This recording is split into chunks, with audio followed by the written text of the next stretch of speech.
Good morning बच्चों। जैसे कि आपको पता है क्लास 11 NCERT मैथ 9.2 आज प्रारंभ होने चल रही है। 9.1 आपका समाप्त हो चुका है। अगर उस वीडियो को आप ना देखे हों तो उसको आप जाके देख लीजिए। तो आज आपको 9.2 से प्रारंभ से आप क्वेश्चन देखेंगे। आज हमने क्वेश्चन नंबर 1 से क्वेश्चन नंबर 5 तक के क्वेश्चन को हमने लिया है। तो इस टाइप के क्वेश्चन को आप कैसे सॉल्व करते हैं, तो चलिए आप उसको देखिए। वीडियो में आप शुरू से लेकर आखिरी तक आप बने रहेंगे तो आपको बहुत बेहतरीन तरीके से समझाने का प्रयास हमने किया है, आपको समझ में आ जाएगा। तो चलिए ठीक है, चलते हैं। देखिए, कह रहा है निम्नलिखित समीकरणों के ढाल तथा अंतःखंड रूप में परिवर्तित कीजिए। यानी ढाल का मतलब आपको यम कह रहा है याद करने के लिए, और उसके कह रहा है आगे कह रहा है रूपांतरित कीजिए और उनके ढाल तथा वाई अंतःखंड ज्ञात कीजिए। तो इस टाइप के क्वेश्चन को आप कैसे सॉल्व करेंगे? तो यहाँ देखिए आपका पहला क्वेश्चन दिया गया है। पहला क्वेश्चन आपका दिया गया है x + 7y = कितना दिया गया है? 0। आप एक सूत्र ये पढ़े हैं y = mx + c, यही तो पढ़े हैं। ये y बराबर आपका सूत्र होता है mx + c, जहाँ ये यम जो है आपको क्या है, यम आप बताएंगे ये हमारा प्रवणता है, यानी हमारा क्या है, ढाल है। और सी क्या है, अंतःखंड है। सी क्या है आप बताएंगे, अंतःखंड है। तो चलिए ठीक है, अब y = mx + c, अब इस समीकरण को इसी रूप में कन्वर्ट करेंगे।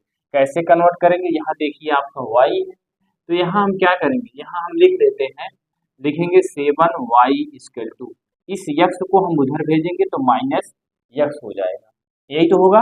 देखिए यहाँ सिर्फ y है, y के साथ और किसी का गुणांक नहीं होना चाहिए। तो फिर यहाँ हम क्या लिखेंगे, y बराबर लिखेंगे माइनस यक्स अपान कितना लिखेंगे, 7, यही तो होगा। ये आपका सूत्र है y = mx + c, ये आपका प्रथम समीकरण मान लेते हैं, इसको द्वितीय समीकरण मान लेते हैं। अब यहाँ क्या करेंगे, यहाँ ये बताइए यम का गुणांक कितना है, आप बताएंगे। इसको हम ऐसे लिख सकते हैं, कैसे? इसको लिख सकते हैं -1/7 बट कोष्टक में यक्स लिख सकते हैं। अब इसके बाद समीकरण 1 और 2 की तुलना करेंगे। तो जब यहाँ देखिए यम यक्स है तो यहाँ क्या है, 1/7 है और यक्स है। तो अगर यहाँ हम इसको तुलना करेंगे, यम यक्स बराबर क्या लिखेंगे, -1/7 और यक्स, यहाँ से यक्स यक्स कैंसिल हो गया। तो अगर यहाँ से यम देखेंगे तो कितना होगा, 1/7, यही तो होगी।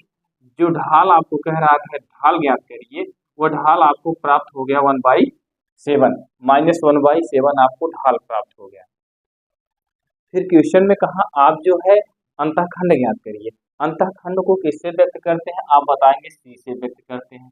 अब देखिए इसमें क्या बताइए, आपको कहीं सी नजरअंदाज आ रहा है, आप बताएंगे इसमें सी है, ये नहीं है, सी का गुणांक 0 है क्योंकि इसमें सी पद नहीं दिया गया, यानी अचर पद आपको नहीं दिया गया। जब नहीं दिया गया तो यहाँ आप लिखेंगे यम बराबर आप कितना लिख देंगे, सी बराबर आप क्या करेंगे, 0। ये आपका पहला क्वेश्चन समाप्त हो गया। चलिए इसी तरह से दूसरा क्वेश्चन देखते हैं।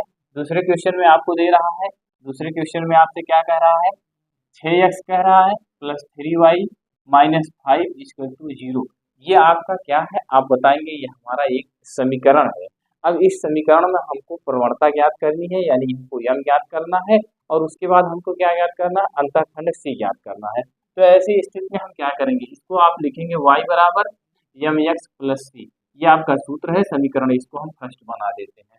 इसके बाद इस समीकरण को, जो क्वेश्चन में आपको समीकरण दिया गया है, उसको हमको इस रूप में कन्वर्ट करना है।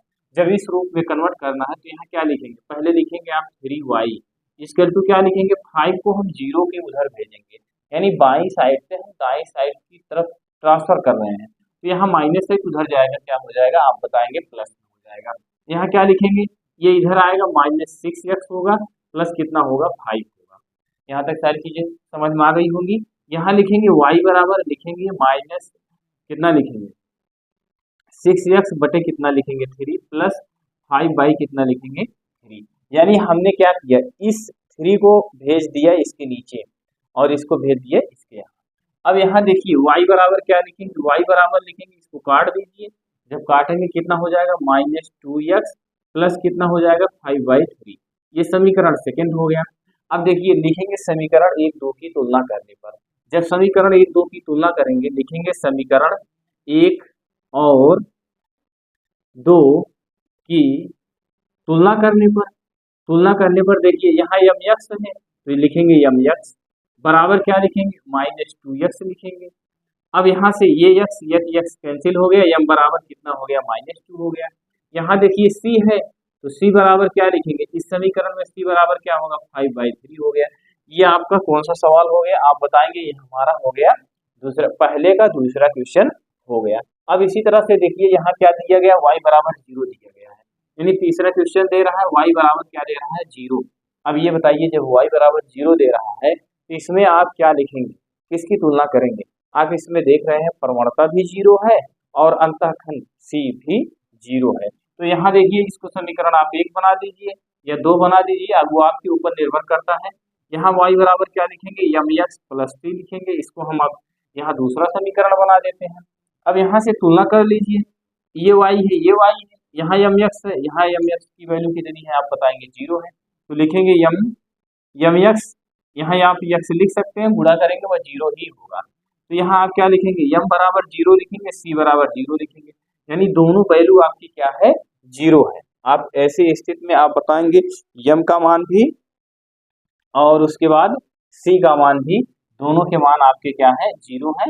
ये आपका पहला क्वेश्चन में 3 पार्ट दिए गए थे, पहले क्वेश्चन के तीनों खंड आपके हो गए। चलिए आगे चलते हैं, अगला क्वेश्चन देखते हैं। अगले क्वेश्चन में क्या कह रहा है, जैसे आपने पहले का सारे पार्ट को सॉल्व किया इसी तरह से आपको दूसरे क्वेश्चन के 3 क्वेश्चन उसमें भी दिए गए हैं, उसको भी आपको सॉल्व करना है। देखिए यहाँ कह रहा है दूसरे पार्ट में कह रहा है निम्नलिखित समीकरणों को अंतःखंड रूप में रूपांतरित कीजिए। अंतःखंड के रूप में रूपांतरित करने के लिए कह रहा है और अक्षों पर इनके द्वारा काटे गए अंतःखंड ज्ञात करिए, यानी इनको जो अक्ष पर काट रहा है उसका फार्मूला क्या होगा और उसको कैसे सॉल्व करेंगे इसको देखना है।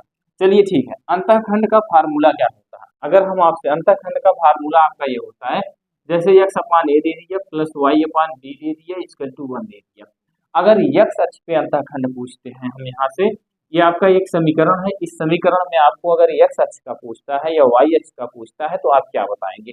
अगर आपसे x अक्ष का अंतःखंड पूछता है, x अक्ष का अंतःखंड क्या होगा, x अक्ष का अंतःखंड क्या होगा आप बताएंगे x अक्ष का अंतःखंड ये होगा, क्योंकि x के नीचे ये है।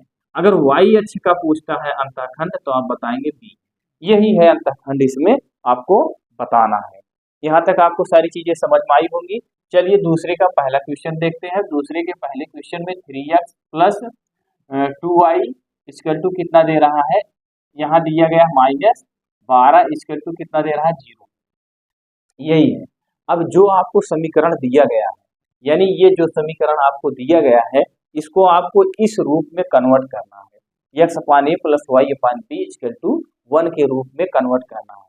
अब जब 1 के रूप में कन्वर्ट करना है तो आप देखिएगा 1 हमेशा आपका पॉजिटिव रहेगा यानी धनात्मक रहेगा। तो ऐसी स्थिति में हम क्या करेंगे, यहाँ ये जो समीकरण दिया गया है, क्वेश्चन जो दिया गया है, यहाँ लिखेंगे 3x प्लस कितना लिखेंगे 2y, इस 12 को हम 0 के पास ट्रांसफर करेंगे, भेज देंगे इधर, कितना हो जाएगा 12 हो जाएगा। अब लिखेंगे यहाँ देखिए कितना है, आपको यहाँ हमको 1 प्राप्त करना है, क्योंकि अंतःखंड का रूप का फार्मूला का सूत्र होता है x/a + y/b = 1 होता है। तो अब यहाँ 1 लाना है, जब 1 लाना है तो यहाँ क्या करेंगे, दोनों तरफ हम क्या करेंगे 12 से भाग कर देंगे। लिखेंगे दोनों पक्षों में 12 से भाग करने पर क्या लिखेंगे, लिखेंगे दोनों तरफ 12 से क्या कर रहे हैं, 12 से भाग देने पर, जब 12 से भाग देंगे तो 3x अपान कितना लिखेंगे 12 प्लस कितना लिखेंगे 2y अपान कितना लिखेंगे 12, यहाँ कितना लिखेंगे 12/12, ये हो गया।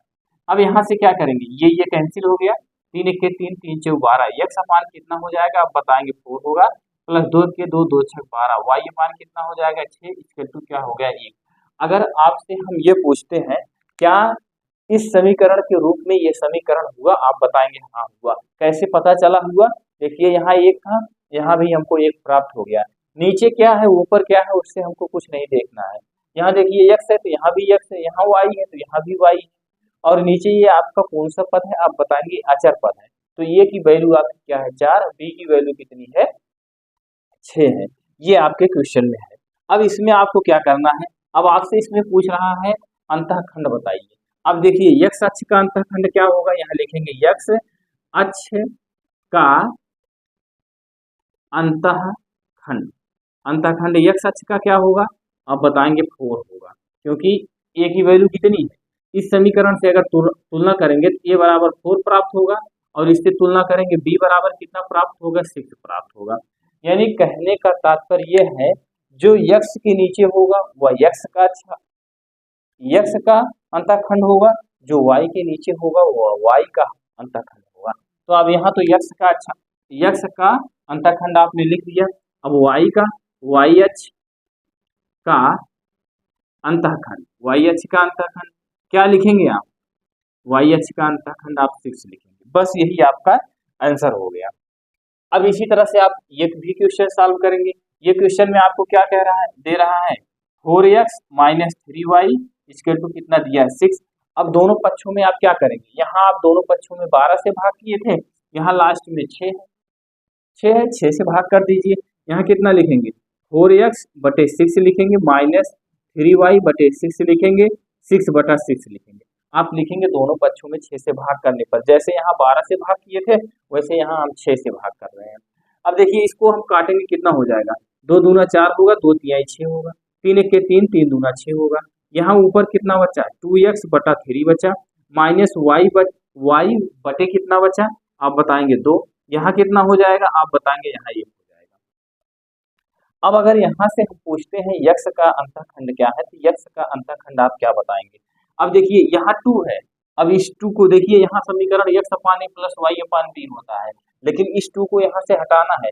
जब 2 को हटाना है तो इसको कैसे हटाएंगे, जरा हम यहाँ देखेंगे, लिखेंगे x अपान 3/2, यानी ये 2 सबसे नीचे हो जाएगा, और माइनस y बटे कितना होगा 2 इक्वल टू कितना होगा 1। अब अगर यहाँ से हम पूछते हैं x अक्ष का अंतःखंड क्या होगा, अगर हम यहाँ से a बराबर इस समीकरण से तुलना करते हैं, a बराबर पूछेंगे तो बटे में आपको यही तो दिया गया है, a बराबर आप लिखेंगे 3/2। b बराबर अगर आपसे पूछते हैं तो b बराबर आप क्या लिखेंगे 2 लिखेंगे, यही तो लिखेंगे। यहाँ तक कोई समस्या आपको नहीं होनी चाहिए। हमने आपको क्या लिख दिया, x का भी लिख दिया और y का भी लिख दिया।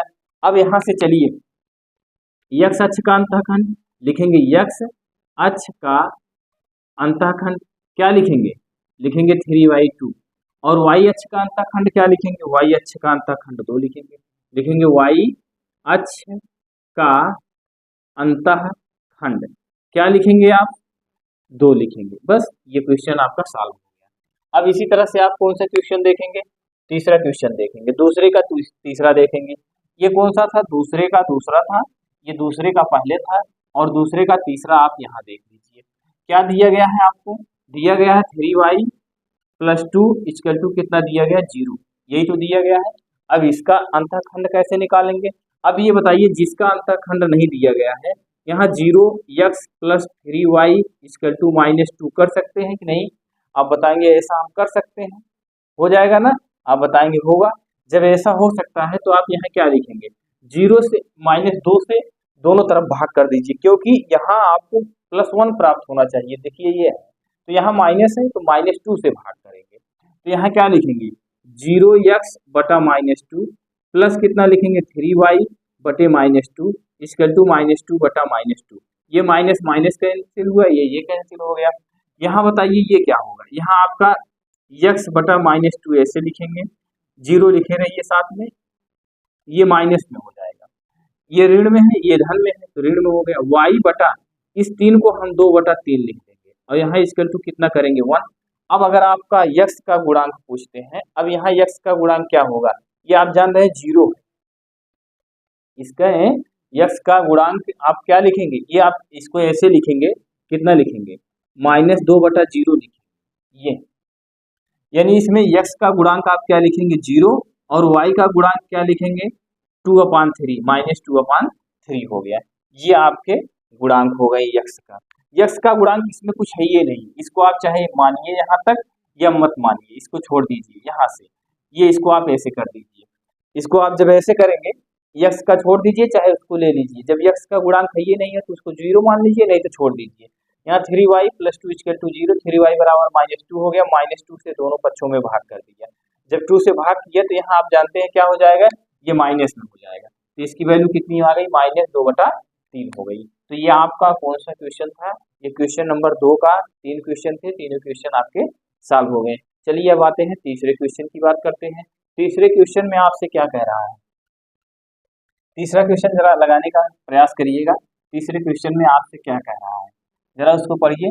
कह रहा है निम्नलिखित समीकरण के लंब रूप में रूपांतरित कीजिए, उनकी मूल बिंदु से लंबित दूरी और लंब तथा धन x अक्ष के बीच का कोण ज्ञात करिए।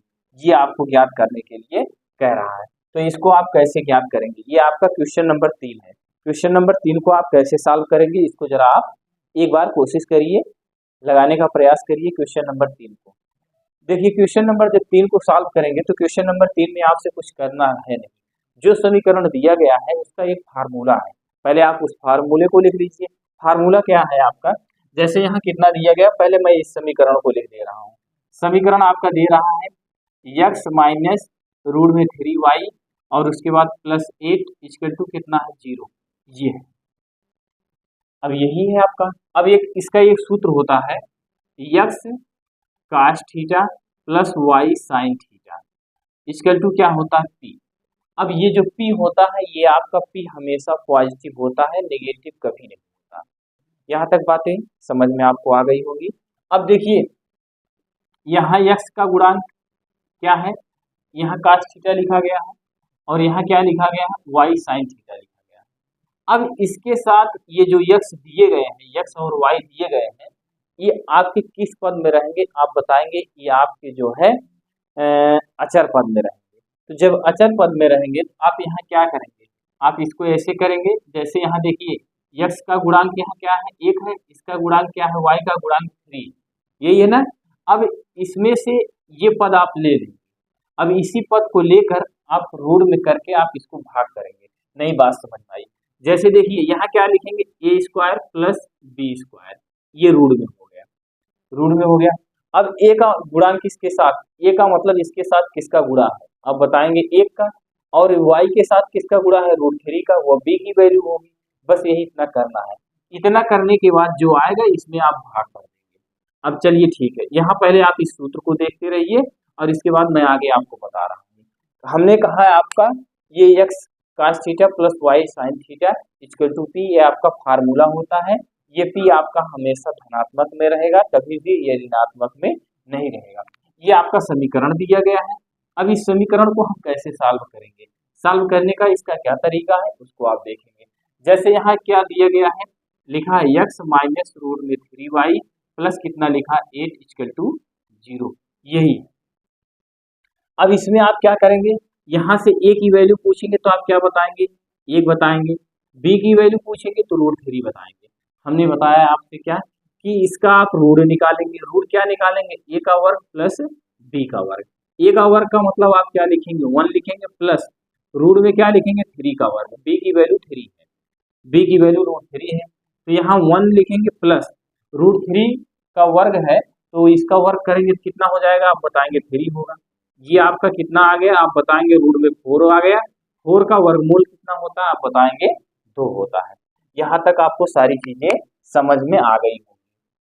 अब हमने ये कार्य आप रफली कार्य कहीं बगल भी कर सकते हैं, इस क्वेश्चन की आदत लिखने के बाद ये रफली कार्य आप बगल में भी कर सकते हैं।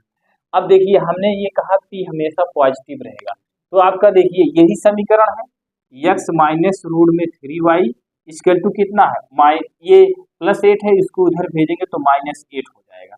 अब क्या करेंगे आप ऐसा करिए, माइनस से आप भाग कर दीजिए, माइनस से आप भाग कर दीजिए। जब आप माइनस से भाग करेंगे तो आपको कितनी वैल्यू प्राप्त होगी, इसको आप बताइए जरा सॉल्व करके। आप जब इसको सॉल्व करेंगे कितना आ जाएगा,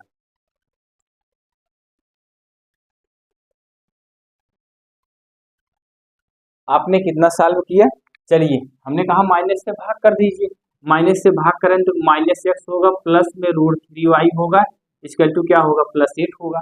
अब हमने आपसे कहा ये जो दो निकाले हैं इसी दो से पूरे में भाग कर दीजिए। जब पूरे में भाग करेंगे तो -1/2 हो जाएगा, यहाँ x होगा, प्लस √3/2 होगा, यहाँ y होगा, इक्वल टू 8 बटे कितना होगा, 2 होगा। ये हो गया। अब यहाँ से आपको कोई समस्या उत्पन्न नहीं होनी चाहिए। हमने आपको बताया कि x cos theta plus y sin theta equal to p, ये आपका सूत्र है। अब इसमें आपको क्या करना है, हमने आपको a की वैल्यू निकाला, a² प्लस b² रूट करके हमने मान निकाला, उस मान से हमने क्या किया, पूरे समीकरण में भाग कर दिया। अब जब भाग कर दिए तो ये आपका ये कितना बन जाएगा, यहाँ आप बताएंगे, यहाँ आपका 4 बन जाएगा। ये हो गया। चलिए यहाँ एक बार मैं इसको पुनः लिख दे रहा हूँ, 2x plus √3y/2 equal to कितना लिखेंगे, 4। ये समीकरण आपका सेकंड बन गया। अब यहाँ से आप क्या करेंगे, इसको समीकरण आप फर्स्ट बना लीजिए, ये हो गया। अगर यहाँ से हम x cos थीटा की वैल्यू चेक करते हैं तो क्या प्राप्त होगा, और यहाँ y की चेक करते हैं तो क्या प्राप्त होगा। चलिए यहाँ से हम इस पे किसका पूछा है धन x अक्ष के बीच का कोण ज्ञात करना है, x अक्ष का पूछ रहा है। तो चलिए यहाँ से लिखेंगे समीकरण 1 और 2 से, समीकरण 1 और 2 से, समीकरण 1 और 2 से यहाँ क्या दिया गया, x cos थीटा बराबर क्या लिखेंगे, -1/2x। ये कैंसिल। यहाँ तक तो सारी चीजें आपको समझ में आ गई। अब देखिए यहाँ क्या लिखेंगे, cos थीटा इक्वल टू, ये बताइए माइनस cos कितने की वैल्यू है, ये cos कितने की वैल्यू 1/2 होती है। आप बताएंगे cos sin 30 अंश का मान कितना होता है, sin 0 sin 30 अंश में 1/2 होता है। तो जस्ट उसी का cos का डबल हो जाएगा, यहाँ क्या लिखेंगे, cos 60 अंश लिखेंगे, 60 अंश की वैल्यू। अब आप ये बताइए, इसको आपको परिवर्तित करना है, किसमें जो है आपका माइनस cos होता है, किसमें आपका माइनस cos होता है। तो आप इसको इस तरह से परिवर्तित करेंगे, जैसे यहाँ लिखा गया cos थीटा इक्वल टू, यहाँ लिखेंगे cos कितना लिखेंगे, 180 माइनस 60 अंश।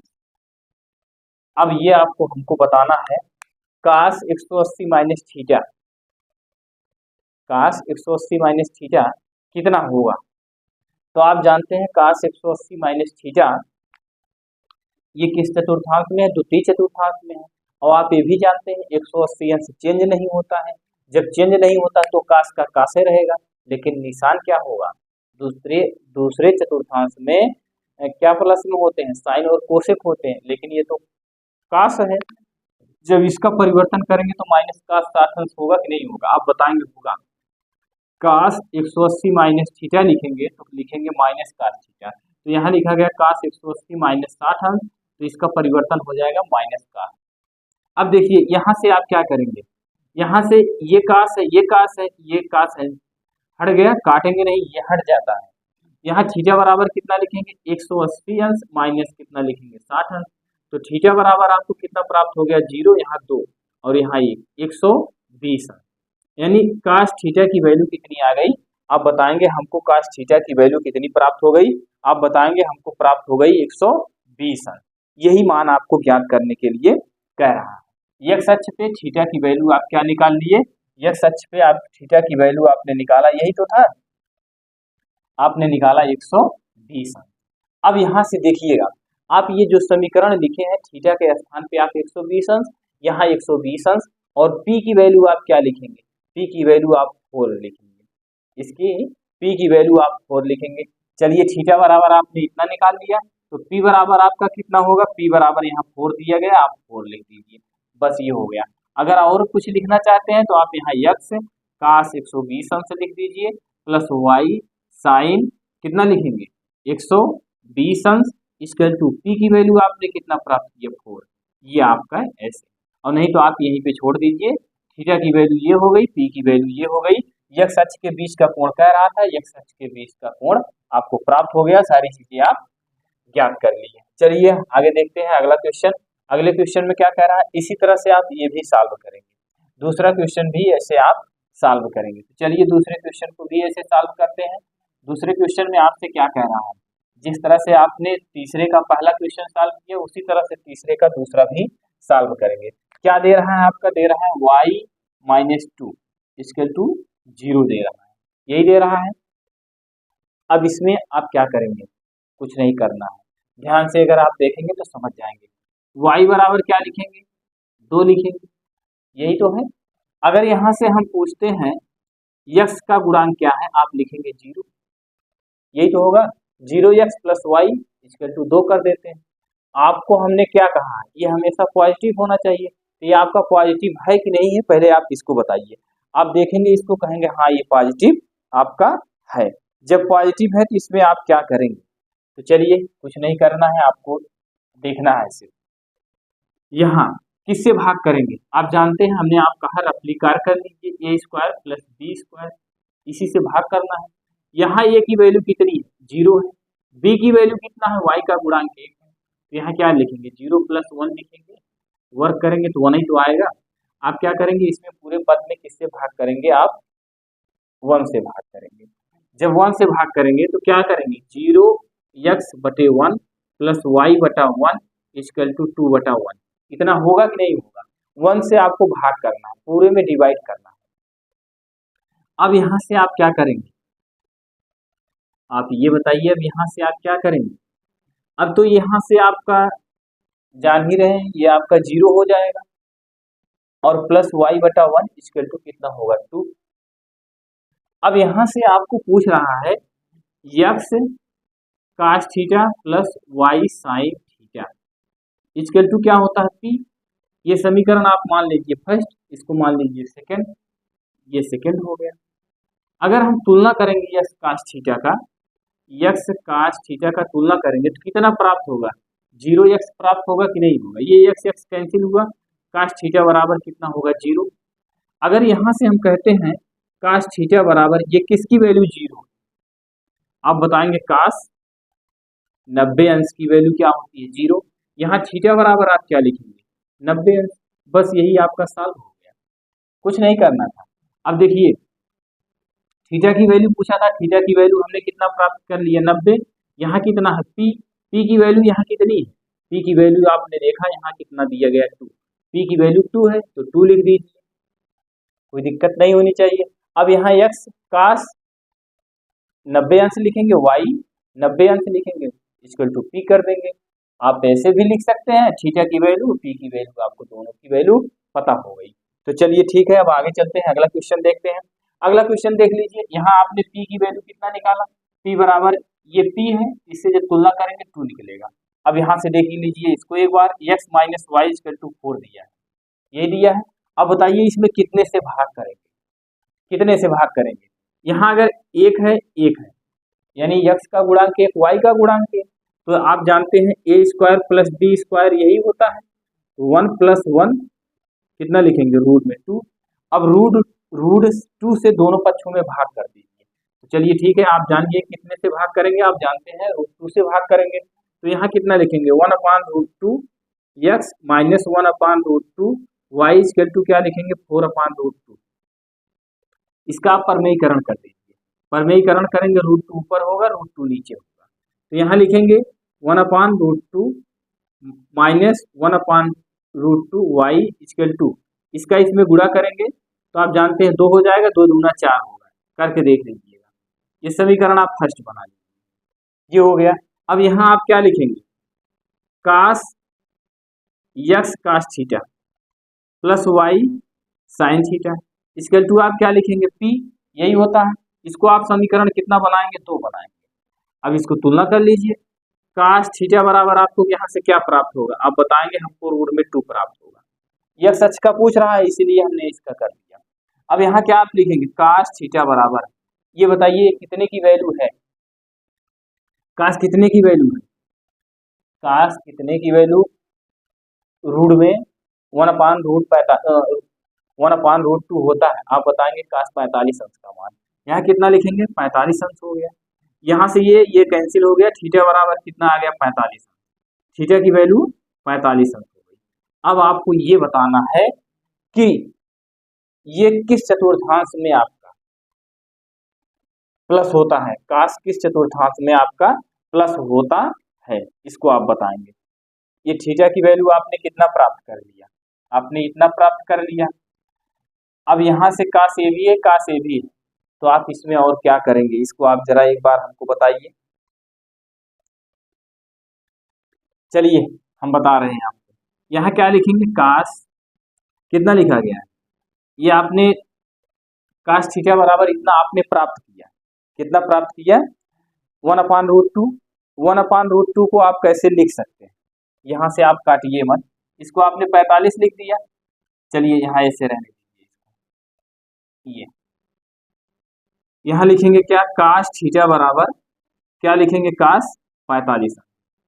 ये अब ये पॉजिटिव है तो इसको कैसे और लिख सकते हैं, यहाँ से देखिए, इसी को हम यहाँ लिख रहे हैं, काश थीटा बराबर, यहाँ कितना लिखेंगे, ये किसमें काश किसमें पॉजिटिव होता है, आप जानते हैं काश अगर पॉजिटिव होता है तो चतुर्थांश में पॉजिटिव होता है, यानी 360 वाले में पॉजिटिव होता है, और माइनस किस में होता है, तो चतुर्थांश में होता है। इसके पहले अभी आपने सॉल्व किया, तो यहाँ आप क्या लिखेंगे, काश पॉजिटिव में आ रहा है, अब यहाँ क्या लिखेंगे, 360 माइनस 45।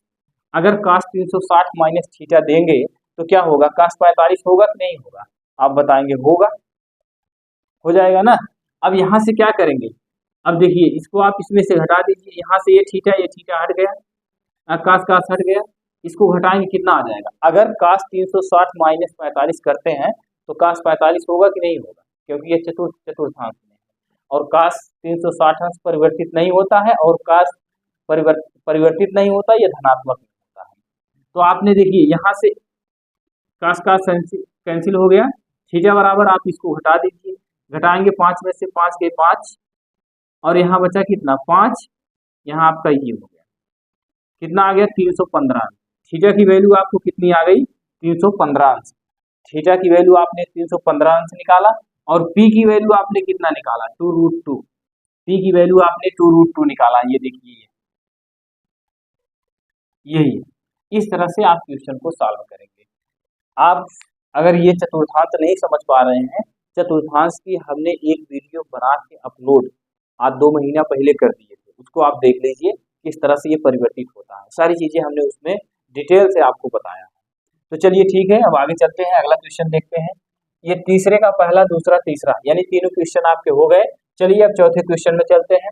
चौथे क्वेश्चन में आपसे क्या कह रहा है, चौथे क्वेश्चन में आपसे क्या कह रहा है, चौथा क्वेश्चन आप देखेंगे, कह रहा है बिंदु, आपको एक बिंदु दिया गया है और एक रेखा दी गई है, बिंदु और रेखा का सूत्र का फार्मूला हमने लिखा दिया है। देखिए कह रहा है बिंदु -1, 1 की रेखा इतने इतने की दूरी ज्ञात करिए। जब आपका एक बिंदु दिया गया हो और रेखा दी गई है, इनके बीच की दूरी ज्ञात करने के लिए कहे, पहले सुनिएगा, जैसे आपकी रेखा दे दी ax + by + c, और बिंदु दे दिया आपका क्या, दे दिया x, y, ये दे दिया। अब कह दिया इसकी दूरी ज्ञात करिए। अब दूरी का मतलब ये हो गया, इसी ये x1 है और ये y1। अब यहाँ दूरी ज्ञात करने के लिए कह रहा है, लिखेंगे ax + by + c बटे रूट में आप a² + b², यही करेंगे। अब देखिए a² की वैल्यू a² लिखी गई, b² की वैल्यू b² लिखी गई। अब यहाँ a है, x है, x की वैल्यू यहाँ बिंदु से क्या है, x1 है, तो यहाँ x1 कर देंगे, ये y है, y की वैल्यू यहाँ 1 है, बस यही इतना करना है। चलिए देखिए, ये आपका सूत्र है, यही सूत्र है, ये सूत्र जाने रहेंगे। जैसे आपका बिंदु दे दिया -1, 1 दे दिया, और समीकरण क्या दे दिया, समीकरण आपको दे दिया 12 दिया है, x + 6 दिया है, = कितना लिखा है 5y - 2, यही दिया है। कह रहा है दूरी ज्ञात करें। अब देखिए इसका गुणा इसमें करेंगे, कितना हो जाएगा 12x, और इसका गुणा इसमें करेंगे, कितना हो जाएगा, ये आपका सही है 12, 12 × 5 = 60, 12 × 6 कितना होगा आप बताएंगे 72, इसका गुणा इसमें करेंगे 5y माइनस कितना हो जाएगा 10, ये हो गया। ये आपका समीकरण दिया गया था। अभी इस समीकरण को हम सॉल्व करके आपको जिस तरह से समीकरण होता है उस तरह से समीकरण को बनाएंगे। यहाँ कितना लिखा गया 12x लिखते हैं, इसको इधर लाएंगे, माइनस कितना हो जाएगा 5y हो जाएगा। अब इसके बाद फिर क्या करेंगे, आप यहाँ लिखेंगे कितना +72 लिखेंगे, प्लस कितना लिखेंगे 10 = 0। अब ये तो धीरे धीरे जो है समीकरण का रूप ले रहा है। जब ले रहा है तो यहाँ कितना लिखेंगे, 12x लिखेंगे माइनस 5y प्लस इन दोनों को ऐड करेंगे, 72 में 10 जोड़ेंगे तो 82 हो जाएगा, इक्वल टू क्या हो गया 0। अब आप देखिए ये समीकरण का रूप ले लिया, पूर्ण रूप से ये आपका समीकरण हो गया। जब ये पूर्ण रूप से आपका समीकरण हो गया, इसमें आप क्या करेंगे, कुछ नहीं करना है, यहाँ लिखेंगे आपको दूरी याद करने के लिए कह रहा है d, तो फार्मूला क्या होता है, देखिए ये इसी के फॉर्म में आ गया। यहाँ कितना लिखेंगे 12x माइनस 5y प्लस कितना लिखेंगे 82 बटे रूट में a स्क्वायर। अब बताइए a का मान कितना है, a का मान आप 12 बताएंगे, b का मान आप कितना बताएंगे, b का मान माइनस 5 बताएंगे, c का मान कितना बताएंगे आप 82। ये हो गया। अब सूत्र में क्या होता है, इस समीकरण को ऐसे पूरा लिख लेते हैं, फिर इसी का वर्क करते हैं, a का वर्क यानी x के साथ जो गुणांक है उसी का वर्क करते हैं, y के साथ जो गुणांक है उसका वर्क करते हैं, तो उसको नीचे लिखेंगे। अब यहाँ देखिए नीचे फार्मूले में होता है a का वर्क, a का वर्क का मतलब कितना लिखेंगे 12 का वर्क प्लस b का वर्क का मतलब माइनस 5 का वर्क, और आपका बिंदु कितना दिया गया है, बिंदु ये है, x बराबर क्या है -1 है, y बराबर कितना है 1 है। अब देखिए यहाँ पुनः लिखेंगे 12 गुणे x की वैल्यू कितनी, x की वैल्यू -1 है तो -1 लिखेंगे, प्लस यहाँ कितना दिया गया 5, ये माइनस है, माइनस ये देखिए 12 गुणे -1 किया, -5 गुणे हमने कितना किया y की वैल्यू 1 है वो 1 लिखते हैं, प्लस कितना लिखेंगे 82 बटे नीचे क्या करेंगे, नीचे आप आइए 12 ब्रह्म में कितना होगा आप बताएंगे 144 होगा, प्लस का निशान लगाएंगे, 5 बचे कितना होगा 25, ये हो गया। अब यहाँ से देखिए इसका गुणा इसमें करेंगे, -12 हो जाएगा, -5 हो जाएगा, प्लस कितना लिखेंगे 82 बटे कितना लिखेंगे, इसको जोड़ेंगे 5 4 कितना हो जाएगा 9, 4 2 कितना होगा 6, ये हो गया। अब इसमें आप क्या करेंगे, आप इसको जोड़ लीजिए, जब इसको जोड़ेंगे तो आपको पता है कितना आएगा, आप जोड़ेंगे -17 प्लस कितना लिखेंगे 82 बटे इसका वर्गमूल निकालेंगे कितना होगा, अब बताएंगे इसका वर्गमूल निकालेंगे 13 होगा।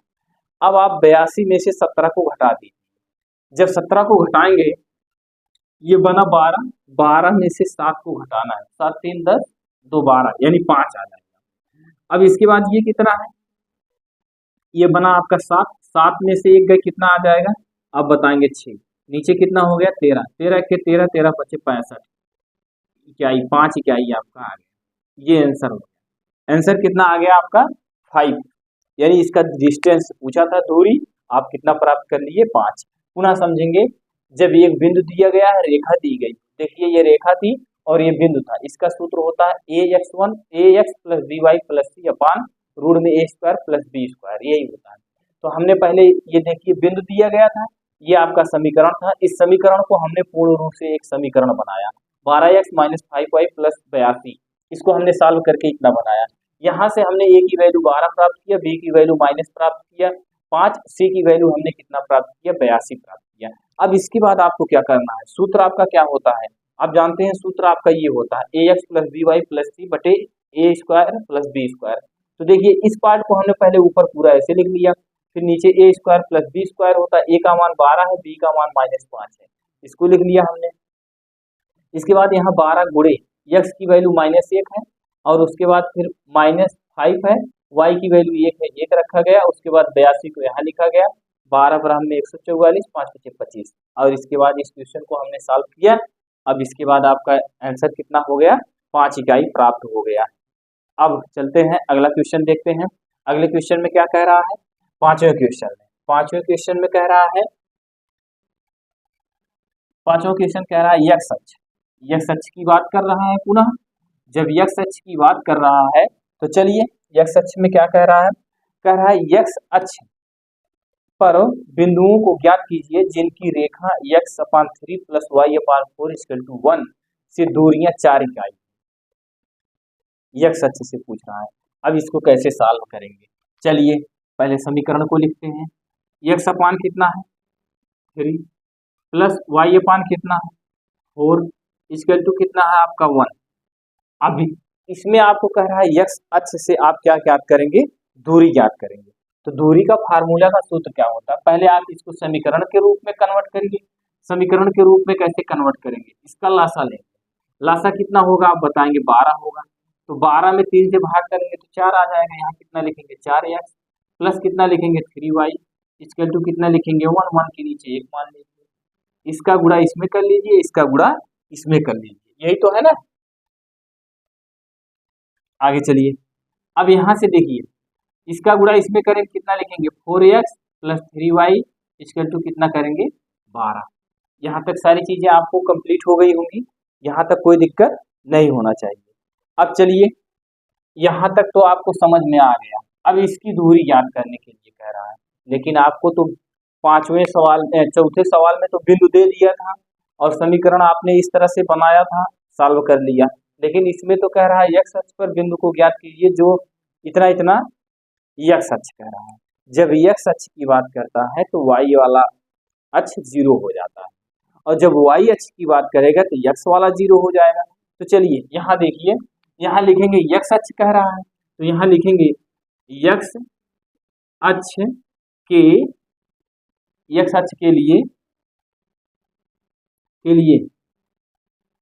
निर्देशांक क्या लिखेंगे, h, 0।